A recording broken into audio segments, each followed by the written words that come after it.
உங்க ஆட்சியை பொறுத்த வரைக்கும் வெறும் இன்ஸ்டாகிராம்ல ரீல்ஸ் ஆட்சியா இல்லாம ரியல் ஆட்சியா நடத்துங்க. இந்த உதயநிதி அவர்களே இன்னைக்கு இந்த நாட்டுடைய துணை முதலமைச்சர். ஆனா 2 மணிக்கு ஒரு இன்ஸ்டாகிராம்ல ரீபோஸ்ட் பண்றாரு. யாருடைய காலை தேடி நீங்க இன்ஸ்டாகிராம்ல ரீபோஸ்ட் போட முதல் நாளே அதகலப்பட்டிருக்கிறது தமிழ்நாடு சட்டப்பேரவை. அதிலும் எதிர்க்கட்சி தலைவராக திரு உதயநிதி ஸ்டாலின் அவர்கள் சொன்ன அந்த ஒற்றை வார்த்தைக்கு முதலமைச்சராக திரு விஜய் அவர்கள் கொடுத்த ரியாக்ஷன் இருக்குல்ல, இன்னைக்கு சோசியல் மீடியா ஃபுல்லா அதான் ட்ரெண்ட்.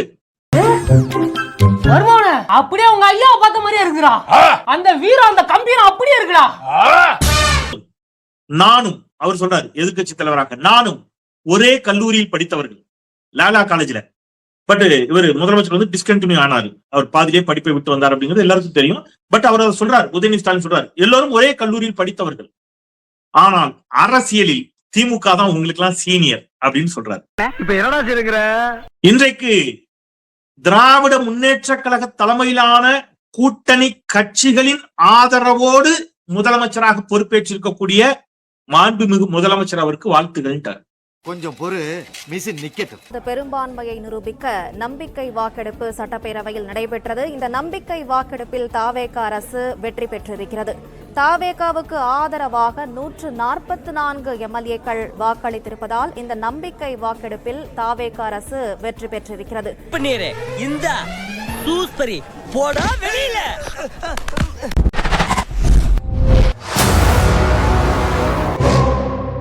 சனாதனத்தை தொடர்ந்து எதிர்ப்போம். அந்த இடத்துக்கு வந்து இது எதை உணர்த்துது? இது ஒரு சாதாரண வார்த்தை நினைக்கிறீங்களா?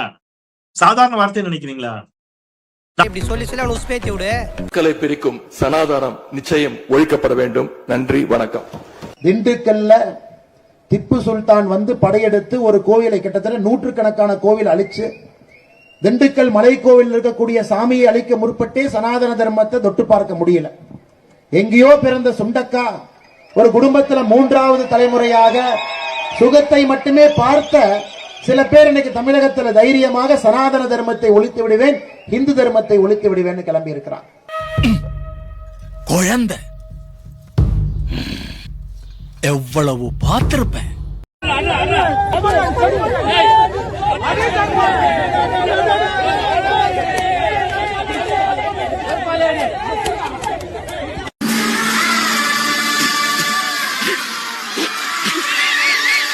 நாங்கள் பெரியார் வழியில் தான் நாங்களும் ஆட்சி செய்ய போகிறோம் என்று தாவேகா சொல்லிய நிலையில் அவர் டைரக்டா ஒண்ணு சொல்றாரு, பெரியாரின் பெயரை சொல்லிக் கொண்டு யார் வேணாலும் வரலாம், ஆனால் நீங்கள் தீரத்துடன் சொல்லுங்கள், சனாதன எதிர்ப்பாளர்கள் என்று உங்களால் சொல்ல இயலுமா அப்படிங்கிற செக்க முதல் நாளே கொண்டு போய் யாருக்கு வைக்கிறாரு?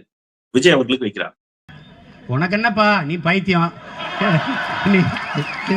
நீ என்ன வேணாலும் பேசலாம், நாங்க அப்படியா? நாங்க சரியாத்தான் பேசுறோம். நான் உதயநிதினா சூப்பர்ண்ணா, வணக்கண்ணா.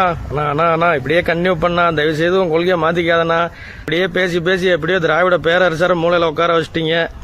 அதே மாதிரி திமுகவை கூடிய சீக்கிரம் அடுத்த தேர்தலில் எல்லாம் எங்க இருக்குன்னே தெரியாத அளவு கொண்டு போறதுக்கு நீங்களே போதும்னா. எப்படி பாஜகவின் அசைன்மெண்ட் நிறைவேற்றுறதுக்கு காங்கிரஸ் பாரதத்திற்கு ராகுல் காந்தியோ, கழகங்கள் இல்ல தமிழகத்திற்கு நீங்க போதும்னா. தேங்க்ஸ்ண்ணா, மாத்திக்காதீங்கண்ணா. வர்றவன் பொருளையே எடுத்து அவனை போடணும்டா. ஏன்னா எழுச்சி தமிழர் தொல் திருமாவளவன் அவர்கள் சனாதன எதிர்ப்பில் சனாதனத்தை ஒழிக்க சனாதன ஒழிப்பு மாநாடுனே நடத்தியவர். அந்த சிறுத்தைகளினுடைய ஆதரவோடு இன்றைக்கு முதலமைச்சராக இருக்கக்கூடிய மாண்புமிகு விஜய் அவர்களே, நீங்கள் சனாதனத்தை எதிர்ப்பீர்களா அப்படிங்கிற கேள்வியை முதல் நாளே என்ன செஞ்சிட்டாரு, நாகரிகமா கொண்டு வந்து நிப்பாட்டி இருக்கிறார். என்ன கோட்டச்சாமி? ஒண்ணும் இல்லையா?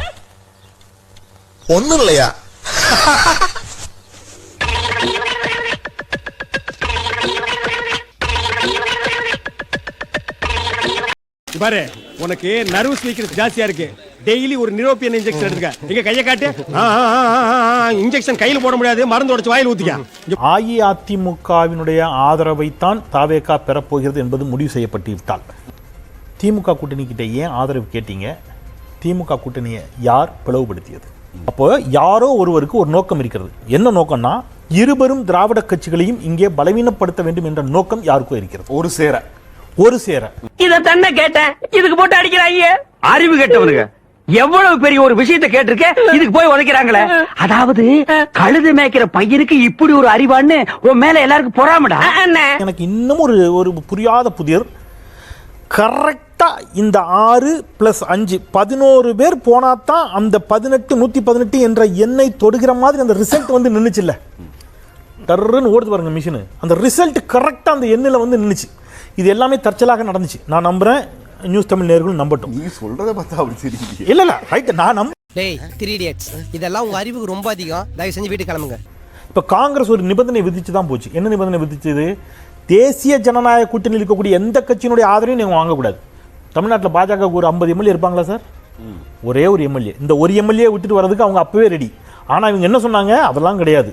இப்ப நீங்க இவங்களுடைய ஆதரவு வாங்கக்கூடாதுன்னு ஒரு நிபந்தனை போட்டாங்க. இப்ப அந்த தேசிய ஜனநாயக கூட்டணியிலிருந்து தான் யார் போறா?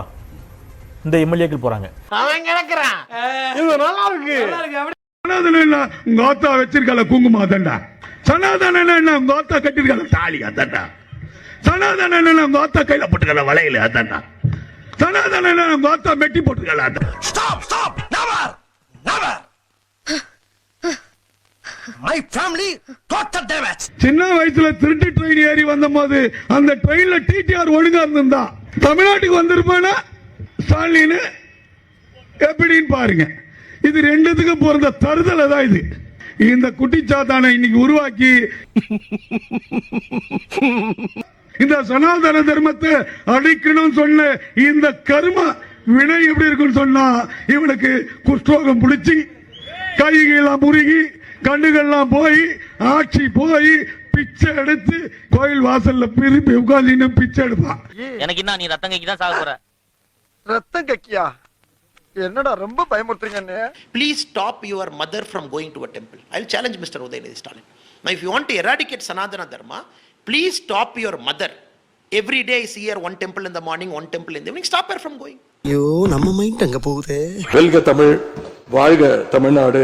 மக்களை பிரிக்கும் சனாதனம் நிச்சயம் ஒழிக்கப்பட வேண்டும். நன்றி, வணக்கம். தான் அளித்துள்ள போலி வாக்குறுதிகளை நிறைவேற்ற முடியாதுன்னு தெரிஞ்ச உடனே முந்தைய அரசு, அதாவது எங்களுடைய அரசு, வளர்ச்சிக்காக பெற்ற கடன் குறித்து தவறான கருத்துக்களை தந்து மக்களை இன்னைக்கு திசை திருப்ப முயற்சி செஞ்சு கொண்டிருக்கிறார். அப்படிங்களா? ரொம்ப ரொம்ப சாரி சார். அப்படிதான் பேசுவேன், அப்படிதான் பேசுவேன்.